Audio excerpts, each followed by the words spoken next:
m'appelle Emma, j'ai 20 ans et ça fait maintenant 4 ans que je suis atteinte de vitiligo. Le vitiligo, c'est une maladie auto-immune qui se caractérise par la dépigmentation de la peau.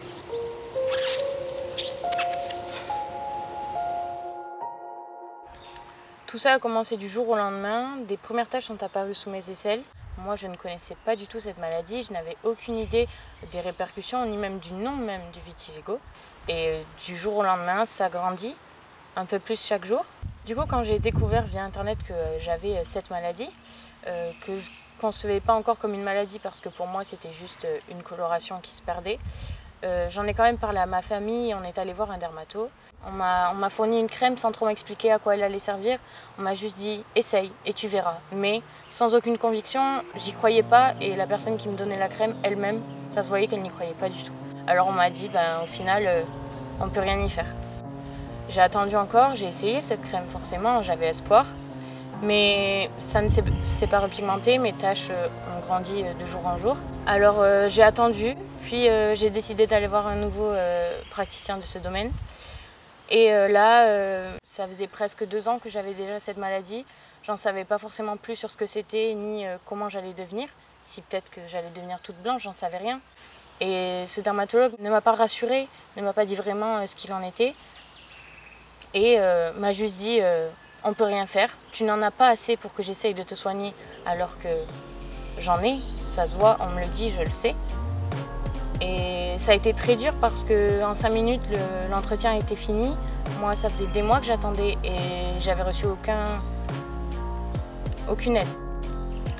Forcément, quand ça arrive à l'âge de l'adolescence, j'avais 16 ans, c'est assez compliqué, j'avais pas un corps avec des courbes assez féminines. J'étais déjà regardée par rapport à ça parce que j'avais un corps athlétique, donc j'étais assez différente des autres filles et même moi je complexais. Je commençais enfin à grandir, à avoir un peu plus de forme et là le vitiligo arrive. Donc forcément s'accepter et s'aimer, on repart en arrière. Donc moi qui ne me maquillais pas forcément au lycée ou à l'école ou dans la vie de tous les jours, j'ai commencé à acheter du maquillage. Ce n'était pas très couvrant, mais moi-même ça me permettait de me sentir mieux, de me dire je l'ai masqué, ça se voit pas, mais forcément quand je rentrais le soir et que je me regardais dans le miroir, je voyais très bien que le maquillage n'était pas resté et que ça se voyait. Je me rappelle de journées en classe où il faisait extrêmement chaud et il était hors de question que je sois en débardeur. Il fallait que je mette à minima un manche courte parce que je ne voulais pas montrer les taches sous mes aisselles qui pour moi étaient les plus horribles parce que c'est vraiment ce que je ressentais à ce moment-là. C'était même pas se cacher face aux autres, c'était se cacher même pour moi parce que si moi je voyais les taches, ça voulait dire que j'étais consciente que j'avais cette maladie et que j'étais consciente que ça n'allait pas se repigmenter et qu'à vie, de 16 ans à mon décès, je serais tachée. Je fais du twirling bâton depuis l'âge de 4 ans. Aujourd'hui, j'en ai 21. J'ai jamais quitté cette passion. Ça m'anime depuis toujours. C'est des entraînements récurrents toutes les semaines et j'ai jamais lâché. Ça a toujours eu une place très importante dans mon quotidien. Alors forcément, quand le vitiligo est arrivé, il y a des choses qui ont changé. Parce que faire du twirling bâton, c'est forcément lors de représentation être en juste au corps. Être en juste au corps, ça veut dire se montrer. Tant pis. Je vais avoir plus chaud, je vais plus s'ouvrir que tout le monde, mais je vais rester cachée. Alors il fallait investir dans de nouvelles tenues, mettre des choses plus couvrantes pour l'entraînement.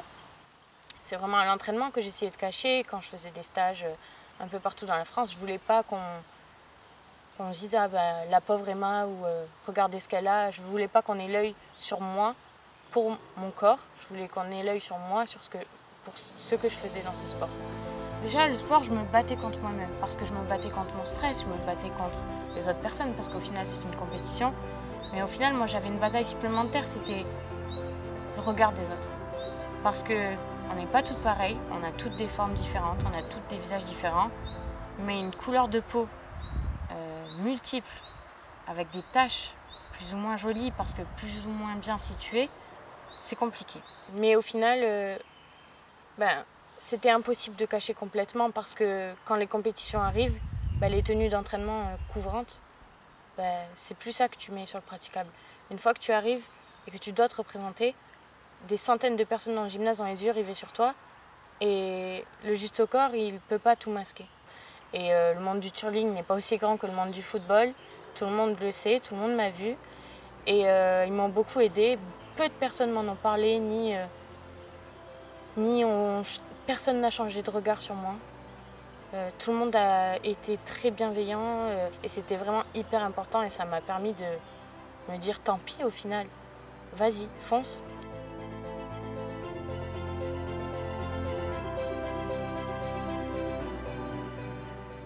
Et aujourd'hui, ça m'a forgé un caractère qui me permet d'accepter ce que je suis, d'accepter ces tâches et de commencer même aujourd'hui à en aimer quelques-unes.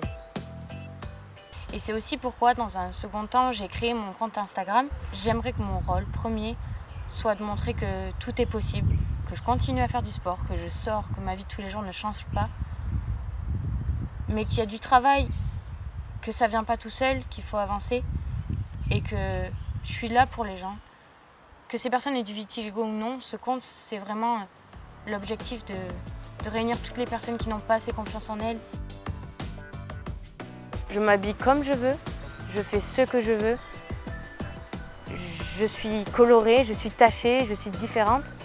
Eh bien, tant mieux peut-être. Tant mieux parce que c'est ma force aujourd'hui, c'est ce qui me permet de me battre, c'est ce qui me donne envie de dépasser encore plus de choses et je suis heureuse comme ça.